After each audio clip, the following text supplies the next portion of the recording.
Or associates. Lisa and Robyn are two fun friends diving deep into conversations where nothing is taboo. They believe in eating dessert before dinner and wearing the bikini. They're allergic to labels, authority, and cheap shoes. Currently, they're launching themselves through life being the good time, bold enough to take risks and inquisitively asking, what's next? They hail from New Hampshire, but they could be anywhere dressed in cute clothes. If they had to share a tombstone, it would read, "Curiosity killed these cats." Your hosts, Lisa and Robyn on the mic. Welcome to Lisa and Robyn on the mic. You are listening on WSMN 1590 AM, 95.3 FM. You can watch, stream, and listen as always on WSMN.live as well as YouTube. And then we're up after the hours on Spotify. Welcome to another Thursday. We have Robyn. Hello. And we have author Andrew Bridgeman, author of A Fortunate Son and The Noble Sin. And we're going into our second hour. And I have a question to ask you. We were talking about like strong female characters and how I love when there's a strong female. I had the feeling that Emma might have some kind of basis on a daughter. Yeah, you're right. Absolutely. And I was like, and the comment that made me think it was when you said she's so beautiful and a guy was walking down the hallway and he turned and she had no idea he was looking at her. And I'm like, that's a dad. That's a dad. Like he notices the guy's looking at his daughter and his daughter was like, blah, blah, and then blah, blah. And I was like, oh, that's that. To me, I was like, that's the danger of putting yourself on the page, but it's only the story you can write. But I was like, I have to ask him if this is a little bit on his daughter. You know, you think about, the where we are right now and I get this is, we're coming out of COVID. You get a guy who's in his late 50s who is going to write in the head of a mid-20s girl, like what problems could that create? Mm-hmm. Like a lot. like everybody, like that's probably a bad idea. Yep.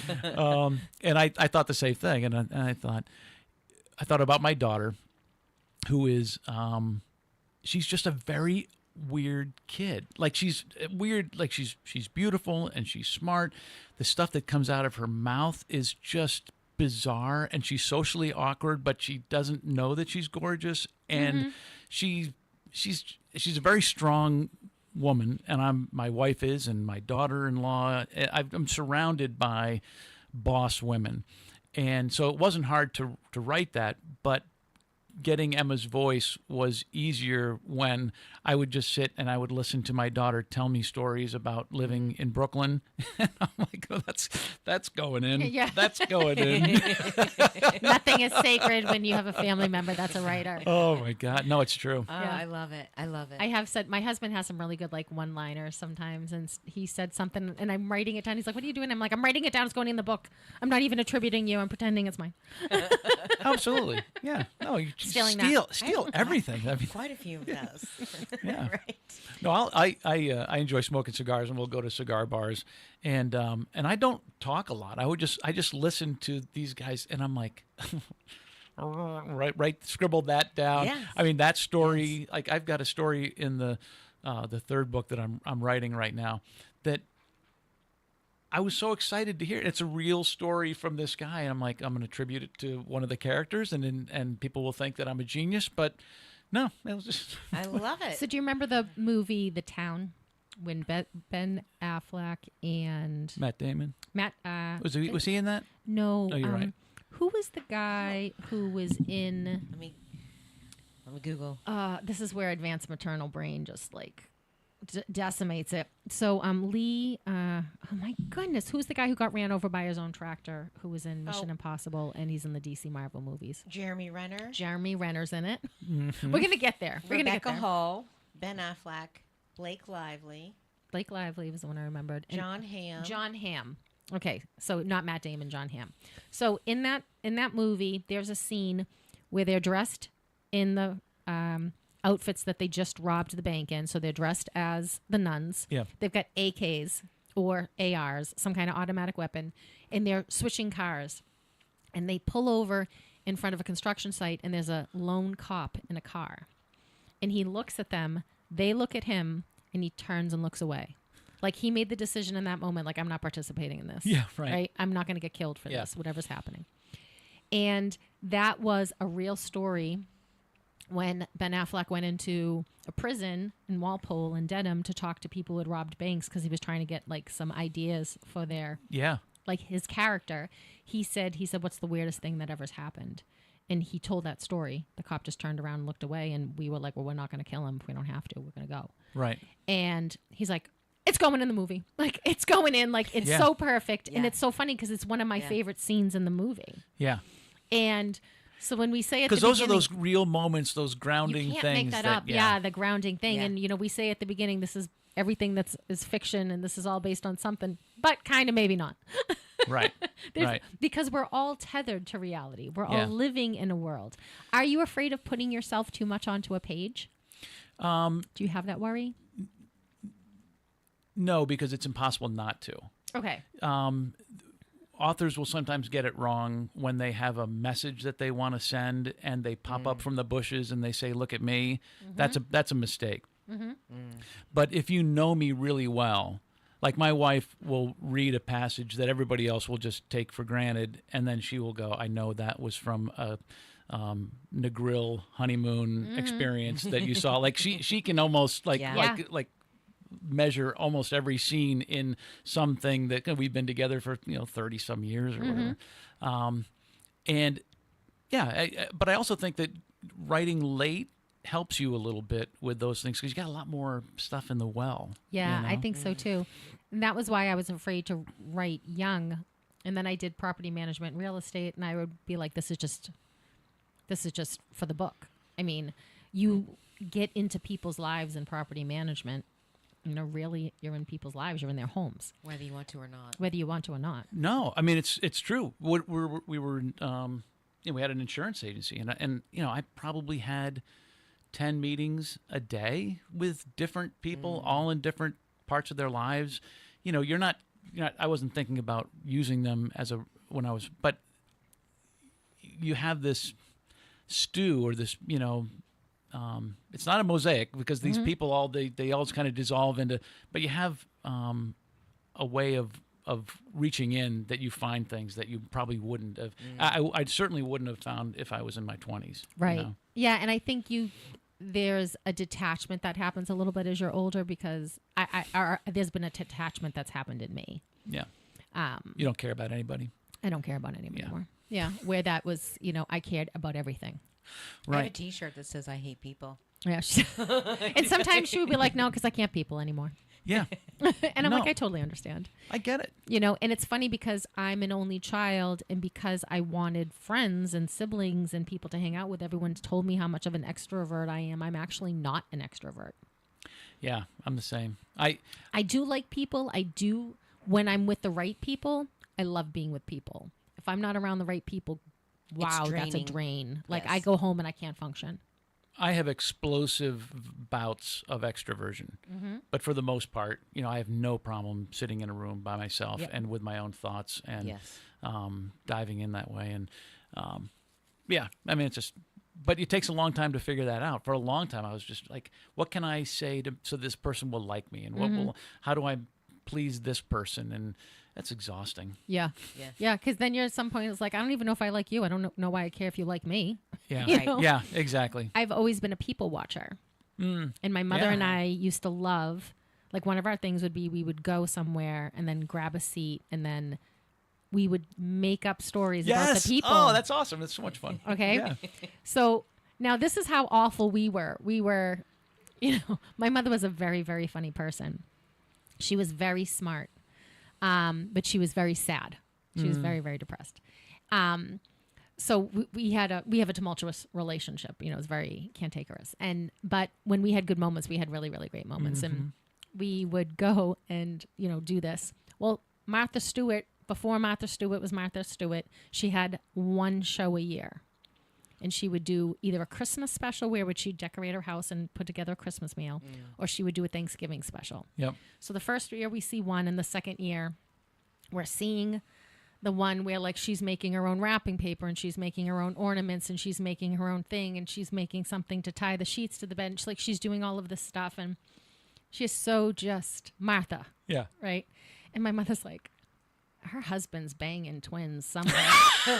Like, do you notice he's not in the house? Like, do you know, however old I am, I'm like 14 or whatever. Right? It's so funny. Right. So that's how my mother is making up stories around other people. Right. And so then fast forward a few years, Martha's putting her first cookbook out, and I buy it because it's Martha's cookbook, like the iconic Martha. In the cookbook will have ingredients that you never put in the meal. What? And I'm like, what is going on? And I'm like having other people read, like, what does this say? So I end up tossing the book. So I end up reading, because I'm a reader about readers and about books, that she was getting divorced. And so her publishers pushed the book out because they were like, we can't have a homemaker book. Oh, really? On a divorced woman. Yeah. So they pushed out the book before it was ready, and everyone hated it and tanked. Yeah. And then they were like, how do we revamp Martha to bring her back? Send her to jail. Right. Right? Stealing butter. Let's give her a whole new look. Identity. Yeah, right? Yeah. Right? But what they didn't realize... we all have secrets. Yeah. We're never who we actually think we are. But what they didn't realize was people loved Martha not because Martha was a homemaker. They loved Martha because Martha was Martha. Yeah. And when they embraced Martha as the homemaker that didn't have a husband, she took off. Right. But kind of to the point about publishing or anything like that, where people are trying to make you fit into a thing. Yeah. Look what they did with Martha. Yeah. And, here's our... Nobody puts baby in a corner. No one puts baby in a corner. No one's going to take Martha out of her house. She's a homemaker. Right. Doesn't matter if she has 1 husband, 7 husbands, 6 cats. Like, Martha's Martha. Yeah. But I still do the people watching thing. And a couple of my characters are based on like little snippets of someone, and then I create a whole who they must be based on this interaction. So much fun, right? It's so much fun. Kathy, we would be driving long distances, and she would just look that I was somewhere in my own world, and she's like, do that penny for your thoughts thing, Mm-hmm. and I would say the most bizarre. She'd be like, where did that come from? And then I would track back and she's like, you're so weird. Yeah. But, being weird is pretty good I for love being weird. Yeah. Yeah, Stephen King's weird. Mm-hmm. Stephen King's, Yeah. how do you get in his brain? But don't we love it? Yeah. Don't we absolutely love it? Yes. So Lee Child says you should only write what turns you on as a reader. Are thrillers your jam? I didn't think they would be, because I used to read a lot of historical fiction, and I read a lot of biographies, and so the thrillers were always like historical fiction, like Ken Follett, or some of the Tom Clancy ones, some of the James Clavell, like Shogun, and that was when I thought I would start writing. I would write historical fiction because I love those. And then I probably spent a year writing about this kid that grows up in a log cabin in New Hampshire in the 1750s. I was about halfway through, and I went to this, what do you think, is that called an Athenaeum? It's like the old library in Portsmouth. And I asked the lady, do you have a map of the 1750s or 7? Because I wanted to take a look at it. And I told her I was an author, and I said, she asked, what's your book about? I said, well, it's about this kid that grows up in a log cabin in New Hampshire in the 1750s. And she goes, we had sawmills in New Hampshire since the 1600s. Why the hell would he be in a log cabin? Pop my bubble. Honestly, I've I'm been gonna working go on home and this kill book myself. for 6 months, and like my balloon gets popped in like 2 seconds by this librarian, and like they're so bad for morale. And I'm like, there's so like if I got She just said, how rude. if I got that wrong, like I'm really in trouble. Are we suspending disbelief at all? Are we going to help me at all But here? he had At a all? choice. It was 1750. He had a choice. There was no log cabins. I don't know. So it was. It kind of like. So you're like, all right, throw that in the drawer. You're when you're writing your first book, you have so much self-doubt anyway that you don't need Yes. any help from Right. anyone else. And then when you do get a little nudge in the wrong direction, boy, you just Yeah. fall right off that cliff. So I reached out to you because of the writing community. I'm like, I think at some point I'm going to need to be part of a writers community. Yeah. Right? But let me tell you about my photography community that I delved into at the New Hampshire Institute of Art. So I've always loved photography. I'm like, I'm going to go take some classes at night. My husband's like, great, bring home Chinese food, because there was a Chinese food place right across from this. So I would go for my 3 hours. I would do darkroom or whatever. Well, every class, okay, you're going to take out a photo from last week and we're all going to sit around, pass it around. We're going to critique it. Yeah. Well, critiquing means people are going to crap on your favorite picture Yeah. 18 times. And you were never going to like that picture by the time you're done with it. Right. So what I started to do was hide my really good photos because I don't want anyone crapping on those photos. I want to continue to like this photo. Right. Right. Because nobody can crap on my photo like me. Right. You don't need any. I've crapped on the photo enough until I come to this room and you people found a whole new way to crap on my photos. Yeah. Right. So that's why I've been reluctant to join writers' communities. But I felt like for some reason, I was like, well, I'll give this, the newsletter. I'm going to give it a try. I can dip my toe in. I can step back out. Are you in the newsletter? I am. Okay. So I'm like, I can come in and see if I'm like, no, I don't like these people. I don't like what they're going to say about my baby because my baby's not. I mean, seriously, it's an online writers community full of introverts. I mean, I can't imagine it's going to be an explosive, controversial place. But who knows? Well, so this is my thing about. So I've written a nonfiction, so now I'm going into the fiction world, and now I have to be open. I have to actually have readers. Yeah. Like everyone tested my recipes, everyone ate my food. I knew what I was doing with that product. Yeah. This is a whole nother ball of wax, and it's going to need readers, and I think they need to be writers at first. Yeah. I'm thinking, but then I'm thinking, I have that trauma of sitting around, passing around my picture, and I remember one woman saying. And she just passed it, and the woman goes, because you were supposed to say something good and something because she saw this going right away. Yeah. Off the rails. So you were supposed to say a critique, and then you were supposed to say a compliment. And the woman was like, I can't say anything about either. Like, I can't even, and she would pass the picture off. And, you would give a picture, and they'd be like, it's really blurry. And I'm like, I was trying to do motion. It's my husband on a motorcycle. I was trying to make it a little blurry. Well, it's too blurry. I don't know what's happening. And you're like, I'm going to go dangle my shoulders and just droop my shoulders out to my car, And that's because I was 20 something. Yeah. I was trying to create, I had no creativity in my life whatsoever. I think and then I was trying to do something creative and people were crapping It's on so it. hard because a lot of times the people that are the most vocal are the people that probably shouldn't have had the opinion in the first place. And yeah, it's the egos are really fragile, when you're in the middle of creating something. And when your baby's ugly, you're showing an ugly baby at first. That's my thing. Well, that's it. It's an ugly baby at first. You're like, oh, that hair, wow, we got a lot of hair on that one.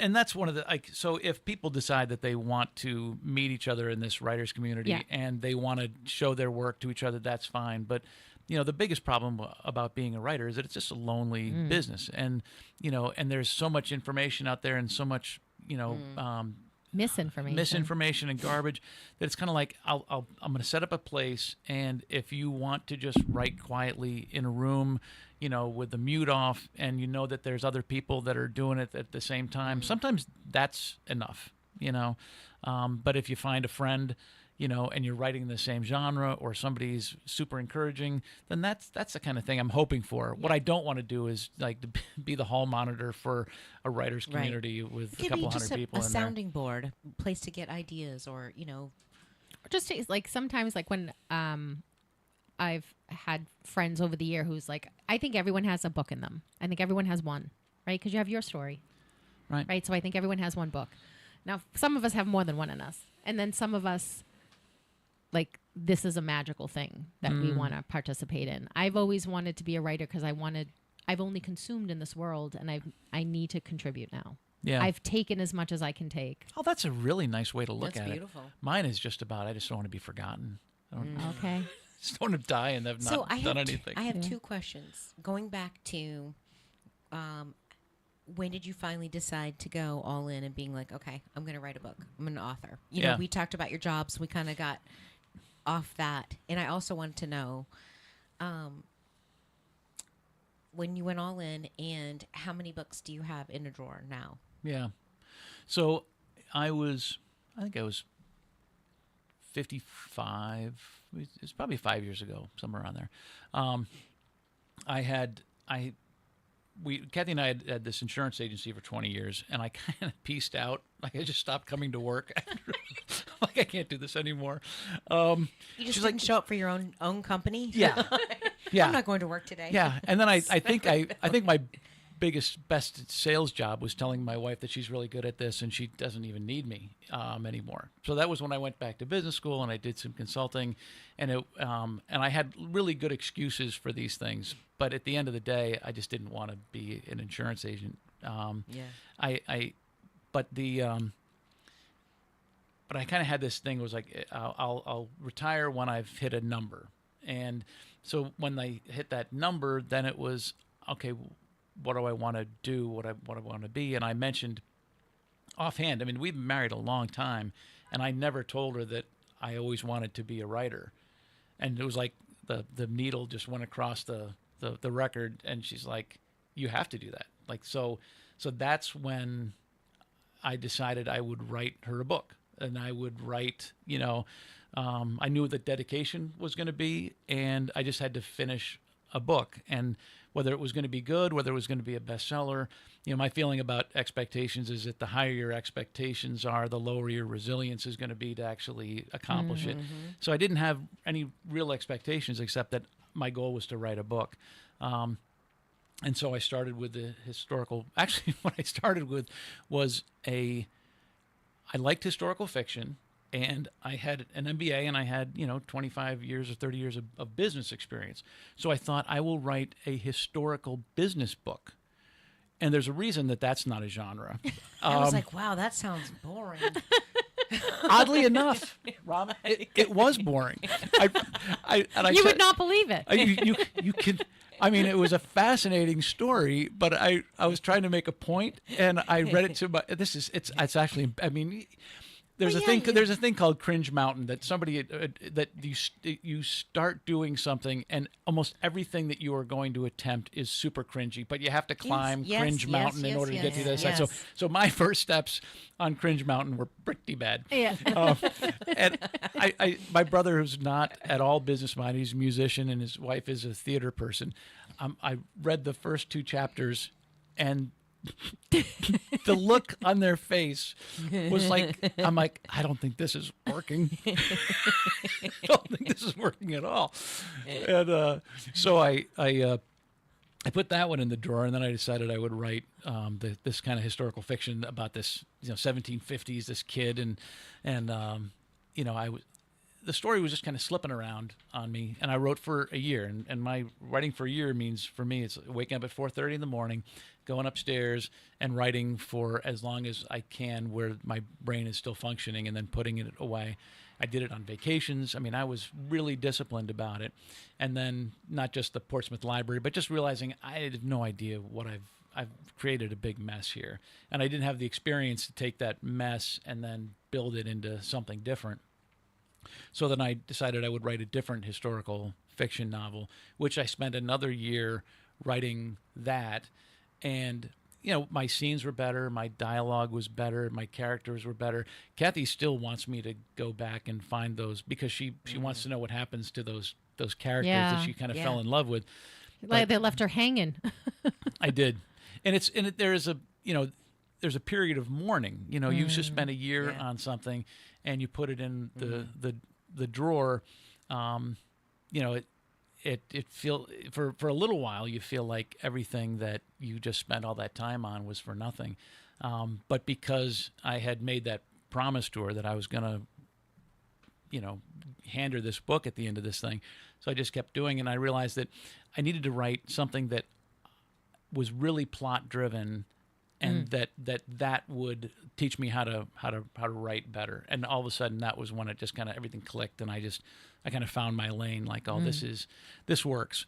It's not. I don't read a lot of thrillers, because in a lot of thrillers, it's all plot heavy. It's a body dropping, and it's a 20-minute car chase, and it's explosions a minute and that kind of stuff. That's not why I pick up a book.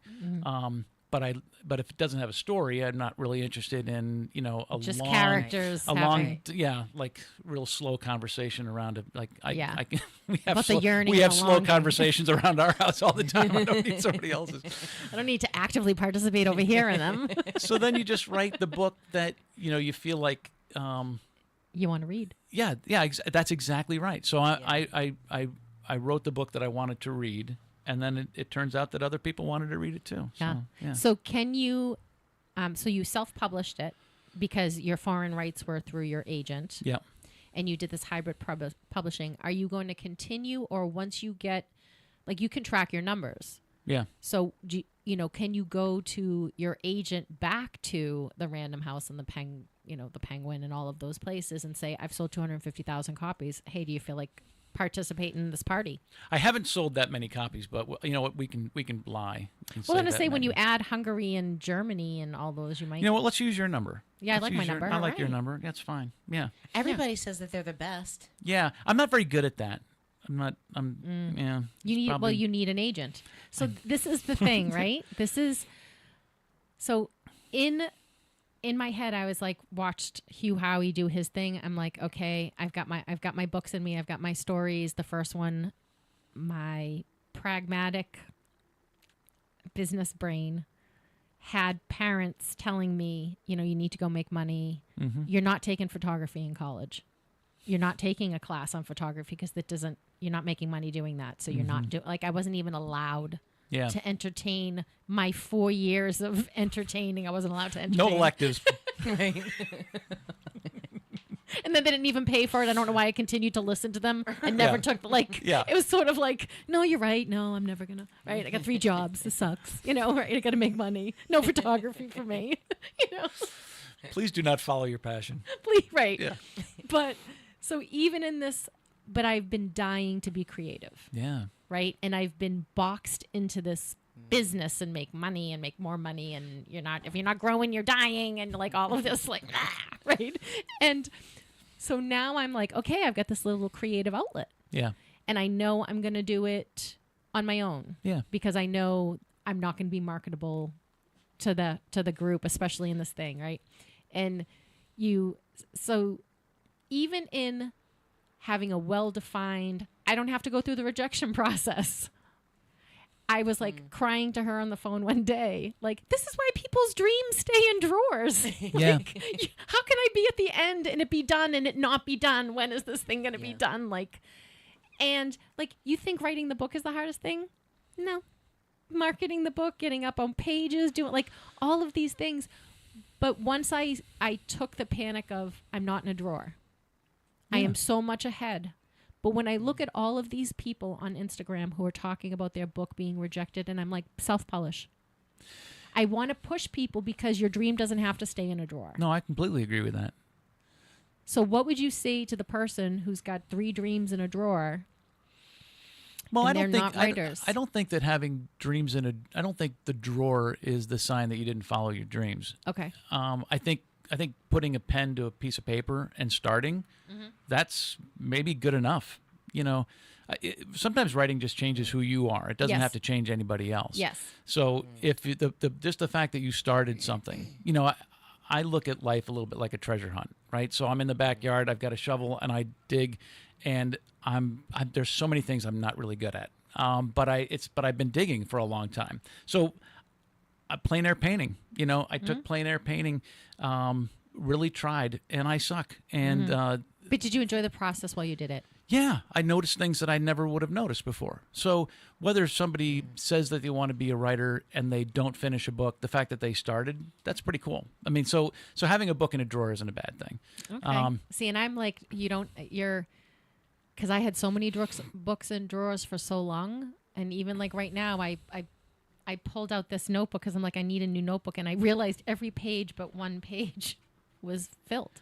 Yeah, but this was my embezzlement story. I had a kidnapping embezzlement story because in the throes of real estate, when the market's really good, we were at a real estate showing at this place, and it was a dump, right? And it was dump prices, which meant it was the cheapest thing at the time. And some guy's like, I have cash, and I'm like, great, but the seller wants the most money. Like, he doesn't care about your cash. He goes, but I have a cash in my truck. And I go, you have $80,000 in your truck?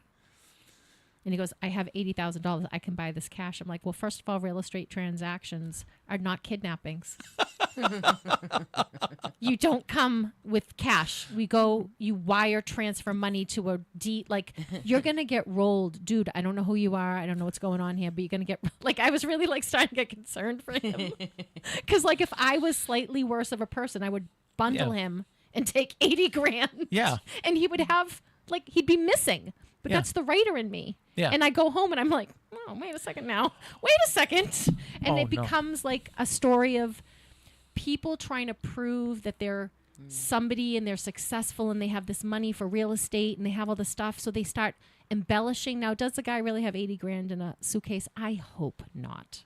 I hope he has the brains not to bring $80,000 to a real estate showing in Manchester. If he doesn't have the brains to, I mean, it takes a lot of not having a brain to tell somebody that there's $80,000 in a car, right? Yeah. But so my story was, you've got one of these idiots. He really doesn't have 80,000. He has 8,000, but people don't believe that he doesn't have 80, and they kidnap him, and now they're holding him ransom, and people are trying to get him back. Yeah, yeah. So that was the story, and it's in a notebook. It's not really fleshed out. It's an outline of a story. There's no dialogue. There's no scenes. There's no whatever. But I don't know how I got on this tangent. I don't remember. Yeah, I don't remember either how I started stories in the drawer. The stories in the drawer. So I wanted people to, like, are you even a writer if there's no reader? No, I think you're a writer if you write. Yeah. Okay. You're just a writer. like you're a runner if you run. Yep. If you get up and put your sneakers on, you're a runner. Yeah, I mean, if there are things that help to be successful, if you're not asking writing to pay the electric bill, that's probably a good thing. And if you've got something to say and you can do it, a half hour a day, then that's great. I think. I know I'm an odd person. I know that I go deep and I'm driven and I'm disciplined and I'm bananas about some things. But I also know that being creative isn't always about just like what you produce at the end and is it of high quality or whatever else. Sometimes it's just the act of being creative and getting out of your head a little bit. And if you don't put too much pressure on yourself, you can probably it can be good for your soul, Well, that's why I would think those 3 stories that you wrote prior to these, it's all building. And as you're growing through that, you're talking about, what was it, Crunk Mountain? Cringe Mountain. Crunk Mountain. But, it's a different mountain. But each time you got better and better. And you think about it's just evolving. You're evolving. Yeah. And so I think those stories were, what I think is beautiful is that you didn't give up on yourself. You didn't look at this and be like, oh my God, this is crap. And this is terrible. It's not going anywhere. Yeah. And be done. Yeah. You committed, you gave your word that you were going to do a book. Yeah. And it's been so much fun. I mean, the watching her read, something that I went to the printer and I got it spiral bound and she's, on the patio and I'm kind of watching her read or watching my brother and my dad read the book. Those are moments I'll never forget. I think the things that I thought were going to be important, like getting an agent and everything else, they weren't the things that mattered as much as the reactions that I've gotten from readers. Or, there was a guy that texted me that he had read it over the weekend, and he's a friend of a friend, and his wife was having a liver transplant. I knew that he must have read this in the lobby of the hospital. And he said he enjoyed it. I'm like, if that got him out of that headspace for 3 days and there was only one reader in the entire world, then that would have been worth doing. Awesome. So, it's stuff like that's where the joy is. But I think a lot of times people go into it and thinking, I'm going to write a book, and you think it's going to be excellent. You don't decide that you're going to go play baseball and you're like, hey, now I'm playing for the Red Sox. It doesn't happen. It doesn't happen overnight. Yeah. No, it doesn't. And I think those stories that you had in the drawer is that progression of the writer that you are today. And I think that's beautiful. Instead of, hopefully it encourages people to get their stories out or to keep trying. Yeah. Keep writing. Yeah. So it's fun. So or be a reader. Like, we need readers. Yeah. Absolutely. If I always think, for a while I was procrastinating so much on writing that I told myself I wasn't allowed to write. You know what? You're just a reader. Yeah. And you're a great editor, but you're not a writer. That's what I told myself for like 2 years. I was like, you're not. You're just like, because I kept giving myself permission to do it and then not doing it. So I thought, no, you're not doing it. Yeah. There's a lot of ways that we tell ourselves not to do the things that we could Have to do. But Yeah. like, and then there's something like, oh my God, if I die and this isn't out there, that's the part of me that's like, you know, and I am looking towards, you know, what if someone told me you have enough money to retire tomorrow, what would I do? I would go in my office and I would write. Yeah. Yeah. You know, that would be the thing. I would be all curmudgeoning around, you know, telling stories, crawling around killing inside people. your brain is kind of fun. Yeah. Would you wear like killing slippers? people, Would you wear kidnapping slippers and people, a all house kinds of- robe? You know, I'm always cute. I'm not gonna have a house robe it around. You know, I don't even own Well, a you house just robe. say, you know. No, I'm gonna country look right. Well, because there's a part of me that's like, it's interesting how when I'm doing something that's not writing, how I like run to my phone so because something just comes perfectly formed, Yeah. like in a scene, and then I'm talking. Like if you look at my notes app, you're just seeing like a scene. But when I sit down and the cursor's blinking, and I'm like, just write the scene. You just had the scene. Just write it. It's so weird how the pressure to sit and do it feels completely different than. Yeah, I know. And I think it's the fantasy piece There's of some it. authors that they take their dog for a walk, and they have the and they just talk into their phone, and that's how they're writing a book, is just talking it into the phone. And then they come back and massage it in. Yeah. Yeah, however you do it, right? There's so many doesn't ways really to do matter. it. Yeah. Who are some of your favorite? What are you reading right now? Oh God, what did I just read? Cuckoo. What was it? Time Cuckoo Machine. Oh, the guy that. It's not very good. I don't read a lot when I'm writing, and right Okay. now I am in the depths of trying Okay. to finish this book. So the one that I'm just struggling with the name of it, and of course the author, Dorr, the guy that wrote the water one. I'm doing such a cuckoo. Get your Google thing out, and Yeah. it was Start book with cuckoo in it. We'll figure it Cuckoo. out. Yeah, Cloud Cuckoo Land, I think was the name of it. Is it science fiction? Yeah, a little bit, but not I completely. can read It was really good. the genre I'm not trying to write in. Yeah, Do you know what I mean? Anthony Doerr, yeah, Anthony Doerr. Yeah, So Cloud if, Cuckoo Land. so I think I got there at the end. yeah, You one did. of You pulled it out. one of my favorite authors is Gillian Flynn, Yeah, and everyone knows her from Gone Girl, Right. which was a fascinating book.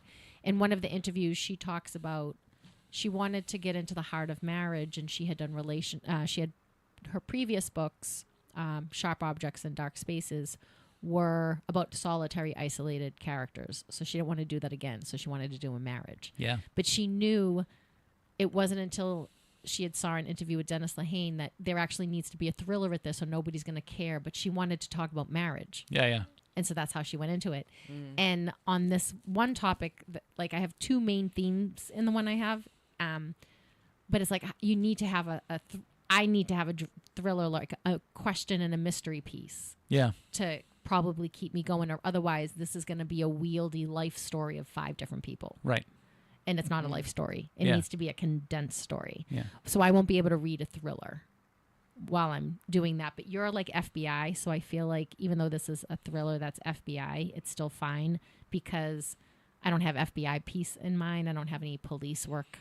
yeah, It's like I won't feel like I'm copying someone. right. But it was really funny. I just read I just did masterclass. I joined masterclass Yeah. so I could do David Baldacci's masterclass. And Right. then I was like, I'll read one of his books and then I'll go back and watch the class again. It'll Yep, be like a yep, little yep. school because I love school, Yeah. right? And so I'm doing it, and then I'm like, oh yeah, my embezzlement story. I'm like, I had an embezzlement story on my notebook somewhere, and I'm like, I wasn't that good. You know what I mean? And I don't know the first thing about how the police would go about to catch it Yeah. and stuff like that.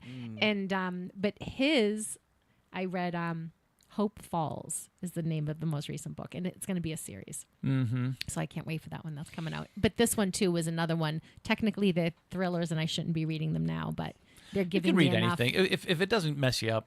For me, it's I don't know if I would still be this way, but I always felt like I mimic the people around me a little bit, and so if somebody's got a Southern accent, it takes about a lunch before I'm Yeah, all Southern. a little bit Southern, and I Say don't. y'all. Yeah, and I don't really want to. It's very, very hard for an author to find Yeah.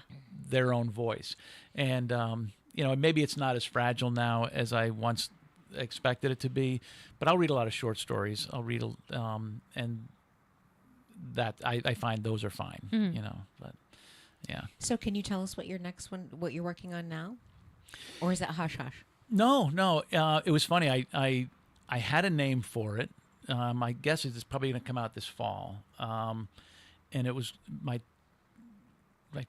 thought it was going to be a Noble Legacy. And then I sent it to the newsletter, and I had everybody poll what book they want. And apparently that's not the name of the next book. A Noble Reckoning is the name of the next book, which apparently people liked a lot better. And this one is there is a message that Emma gets from a person that's dead, and it's basically kind of one of these automated things, and it puts her on a mission, and it takes you through Switzerland and Florence and Honduras, and it's a big book, and I realized that as I'm getting into this thing that this story is big enough for 2 books, so it will still be a satisfying book, but you'll be like, Cliffhanger. What the hell, Andrew? And Yeah. then and the next one, I promise. Nice. You're going to release those really close to each other. I promise that you don't have to wait another year for the second. Don't make us mad at you, Andrew. Yeah. We like you so much. No. Don't make us turn. And the gun fired, and the end. Yeah. So no. are you going to be in the area? Are you doing any signings, any book openings? I will. It's funny. I'm really bad at the in-person stuff. And I think a little bit is just, how do you differentiate yourself from somebody else? And if a publisher does it for you, I'm really good about selling other people's things. Right. But selling myself is not something that I have ever really felt that comfortable with. I've got some people up in Conway and some libraries up there that are super excited, and it's been a bestseller for them. But I haven't really introduced myself. So I'm Conway famous, but I need to get Nashua famous. Yeah, so we have connections. I do have connections at this Daniel Webster Highway for Barnes and Nobles because we had one of the people come on. Oh, great. And we have the Bedford Library. I had one of the women come on. So if you need connections that's over great. there too. I love it. Yeah. But I would love to. You know how they have. So you've been to Thriller Fest. Yeah. Worth going. It was really interesting. I hung out with David Baldacci on the street and had a nice conversation with him. Was talked to James Patterson for a little bit. I mean, I met kind of all these amazing people, but it was very publisher centric. Mm-hmm. So not having a U.S. publisher and not having my agent being there, it was like an 8th grade dance for me. My back was against the wall. I'm saying hello to food service people. Like, hey, what do you got? What do you got there? How's your day going? And there's all these people in the business that are milling around. I have no idea how to talk to them, and so I could probably do better at that. Yeah. Next, maybe I can't. I'm not going to go this year. I got a wedding, but probably the year after that, and then I'll feel a lot more comfortable. Yeah. But I was wondering if I should go because I think they sound fun, but it's like, is it fun? What's fun is it's a thing called BoucherCon. Okay. And it is last year it was in New Orleans, and it's mystery crime. So you have people like thriller writers, and you have the cozy people, but it's readers and writers. There weren't that many readers at Thriller Fest. So at BoucherCon, you really are mingling and you're meeting people, but it's at the bar and it's hanging out, and it's felt a lot more authentic, and I felt a lot more comfortable in my own skin at a place like that. So next year it's in Calgary. So I would love to do a reader thing where we it's February, we go to Aruba, everyone brings their books. we're all on the beach, and then we like when you want to talk to someone, you can. If someone's reading their book, don't talk to them. We can meet up for walks or breakfasts, but the rest of the time, it's just. That sounds like fun. Doesn't that sound like a good day? I've got a reader that I have to produce the book on a schedule so that it is available for her Aruba trip. Right? She can be a beta reader for you. Yeah. So do you only do family and friends for beta readers? I don't. No, I didn't even do. I did family, friends. Not even really friends. I had a professor that I took a creative writing class for my college, like an alumni thing, and I sent the first 2 to her, and then I have this editor that I send it to. I want to make sure that it works, before I send it to a beta reader. And a lot of the beta readers, they're anxious to get the book, but I want them to get the right book. Yeah, that makes sense. I didn't Right. understand how that really worked, like the beta readers, like when someone, you talk to people and you tell them you're writing a book and they're like, I'm writing a book, and they're like, oh, we should swap or whatever. I can't tell you how many times someone's given me the book with the preface of like, okay, the first 80 pages. And I'm like, whoa. Yeah. The first 80 pages, once you get by that, it flies.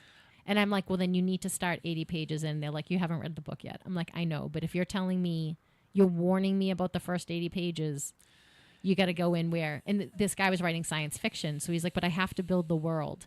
And I'm like, yeah, I'm not really a fantasy person. If the worlds get too big and you need to tell me too much about the world, I'm not into it. Like I'm not your reader. I think the whole getting opinions is a really dangerous thing for a creative person. Yeah. Because you are never at your most fragile is when you've completed something and you've had no one to look at it yet. Yeah. And if you pick the wrong person or somebody that you don't trust, or just because somebody said I'll read it, that could be a real problem for Disaster. you. Yeah. So I would, for me personally, I'm still at the point where I'm just going to give it to people that know my writing and know what I'm trying to do, and that they understand that this is not finished. That what are you seeing? Is this working? And I know, like, I was in a writing group with this woman who had published a book, and I don't know how it sold or anything else, but if you're in a writing group and somebody had published a book, they are like, they're the smartest person you've ever met. They have all the experience, and you completely have given them all of this trust that they know what they're doing.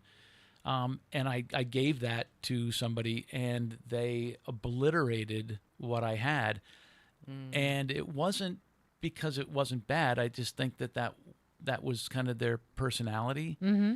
And it was hard to come back from that. I gave the same thing to a college professor who's a literature professor, and she's like, "This is amazing, Andy." Mm-hmm. And and if I hadn't had that other voice, and then had the editor and then the agent and all those kind of things, I would have let this one woman who I had given way too much trust in, I might not have, Fortunate Son might not have been around. Yeah. So one of the things that I made a decision to do on Instagram for my Bookstagram page is I will never talk about a book I don't like.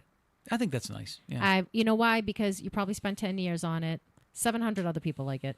Yeah. Right. You know what I mean? Like, Right. My stupid opinion, I might not have been in the mood. Yeah. Like, who knows what was wrong with me? Because sometimes I will pick up a book and put it down because I'm like, I'm not in the mood. And then I pick it up 3 months later and it's the best book I've ever read. Yeah. So I even know I'm not trustworthy in that way. Mm-hmm. And how much hype a book comes to me, sometimes I have to let time pass, or the hype I don't want to be disappointed by. So I've chosen only to talk about things I love. Yeah. So that's why, like, I can be almost done with the book before I post it, because I'm like, well, I want to know that, so if you come on my page, it's books that I love or I'm reading and I really enjoy. I'm never putting on a critique just because it's a creative thing. It might just not be your jam. Yeah, I agree with But that. this is my jam. I'm glad you like it. This is my jam. Thank you for coming on the show. I loved it. Great meeting you guys. Thank you. Where can everyone find you? almost anywhere. If you're Hungarian, you can find it in Hungary or Germany. But around here, you can find it. I'm promoting. If you can't find it in your local bookstore, you can ask them about it or order it from them. But bookshop.org is. And what's your Instagram page? Andrew Bridgeman, author. Yep. Okay. And Bookshop, you can so buy it directly bookshop.org, they give money to the indie bookstores. So it's a really great way to support indie bookstores and find it there. Thank you. Yeah. Thank you.